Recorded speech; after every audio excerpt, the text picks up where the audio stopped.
Bonjour à chacune et à chacun de vous. Je suis de nouveau très heureux de vous retrouver pour approfondir cette parole de Dieu avec notre témoin de foi qu'est Saint Pierre.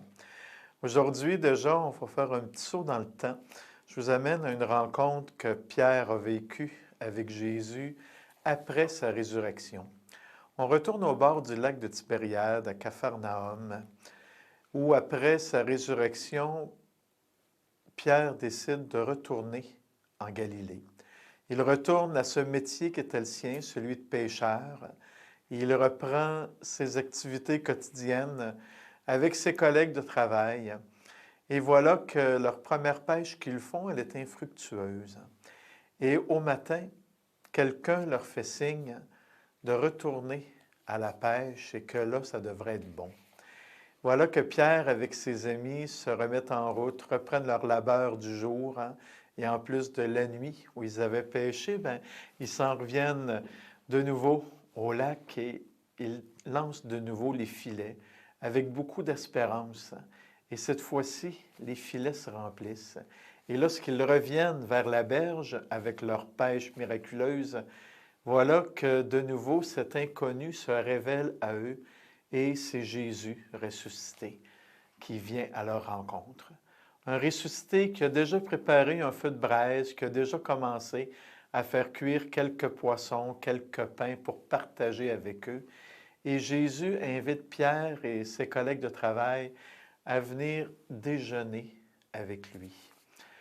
Dans cet échange qui est fait, Jésus se révèle à Pierre comme étant celui qui, à travers la vie de tous les jours, est celui qui nous accompagne, qui fait route avec nous autres. Et dans l'Évangile de Saint Jean, au 21e chapitre, bien, de nouveau, on est témoin de cette rencontre et d'un très beau dialogue entre Pierre et Jésus. Et je vous en fais la lecture. Quand ils eurent déjeuné, Jésus dit à Simon-Pierre, « Simon, fils de Jean, m'aimes-tu plus que ceux-ci? » Il lui répond, « Oui, Seigneur, je t'aime et tu le sais. » Jésus lui dit, « Sois le berger de mes agneaux. » Il lui dit une deuxième fois, « Simon, fils de Jean, m'aimes-tu? » Il lui répond, « Oui, Seigneur, tu le sais, je t'aime. » Jésus lui dit, « Sois le pasteur de mes brebis. » Il lui dit pour la troisième fois, « Simon, fils de Jean, est-ce que tu m'aimes? » Et Pierre fut peiné parce que pour la troisième fois, il lui demandait, « Est-ce que tu m'aimes? » Et il répondit, « Seigneur, tu sais tout, tu sais bien que je t'aime. » « Sois le berger de mes brebis, lui dit Jésus. « Amen, je te le dis, quand tu étais jeune, tu mettais ta ceinture toi-même pour aller où tu voulais. Quand tu seras vieux, tu étendras les mains et c'est un autre qui mettra ta ceinture pour t'amener là où tu ne voudrais pas aller. » Puis Jésus lui dit encore, « Viens et suis-moi. » Cet appel de Jésus, Pierre, il l'accueille dans un cœur qui est transformé, dans un cœur qui est renouvelé, parce que avec cette résurrection de Jésus, cet appel à le suivre, à être son témoin, à demeurer un de ses disciples, un ami, un intime, ça vient prendre une toute autre couleur dans la vie de Pierre avec cet événement de la mort et de la résurrection de Jésus.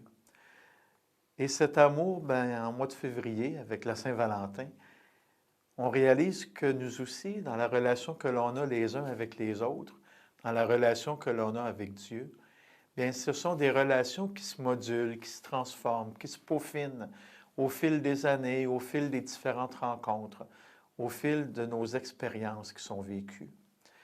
Dans cet échange de Jésus avec Pierre, ces 3 fois où il lui demande « M'aimes-tu ?» Si on se fie à la langue grecque, on aurait 3 mots différents pour dire cette qualité d'amour. Est-ce que c'est un amour du type que l'on a d'un conjoint et d'une conjointe ensemble? Est-ce que c'est un amour que des amis peuvent avoir les uns avec les autres ou un amour que, comme frères et sœurs en humanité, nous sommes appelés à développer les uns envers les autres. Ces trois types d'amour, en français, on a un seul mot pour les dire. Mais on voit bien que dans nos relations humaines et dans nos relations avec Dieu, bien, il y a différents niveaux d'amour, il y a différentes façons d'aimer, il y a différents types de relations. Ce qui devient précieux, c'est lorsqu'on arrive au cœur de nos vies, comme Pierre, à percevoir que dans toutes nos relations, on est toujours en lien avec Dieu. D'un Dieu qui est présent, d'un Dieu qui est agissant dans le cœur de toute personne. Parfois, la personne elle-même n'en prend pas conscience, mais ça ne change pas que pour nous, comme croyants, comme croyantes, on peut concevoir que cette personne-là est habitée de Dieu. C'est ce que j'ai le goût de pouvoir te souhaiter tout au long de ce mois de février, de pouvoir te laisser rejoindre par cet amour de Dieu qui t'habite, qui t'anime, de te sentir profondément aimé de Dieu parce que Dieu t'appelle à être son disciple, à être son témoin. Il t'appelle à le suivre, à lui faire confiance. Et que tous tes liens, que toutes tes relations, celles que l'on vit aussi dans nos communautés chrétiennes, les unes avec les autres, où on est appelé à s'accueillir, à s'épauler, à promouvoir cette vie qui nous vient de Dieu, puisses-tu le vivre au cœur de toutes tes relations et de ta façon unique que tu as de révéler l'amour de Dieu qui t'habite et l'amour des autres. Que Dieu renouvelle en toi ce don de sa présence, de son amour, qu'il te bénisse, puisqu'il est Père, Fils et Esprit Saint. Amen. Bon mois de février et on se retrouve bientôt.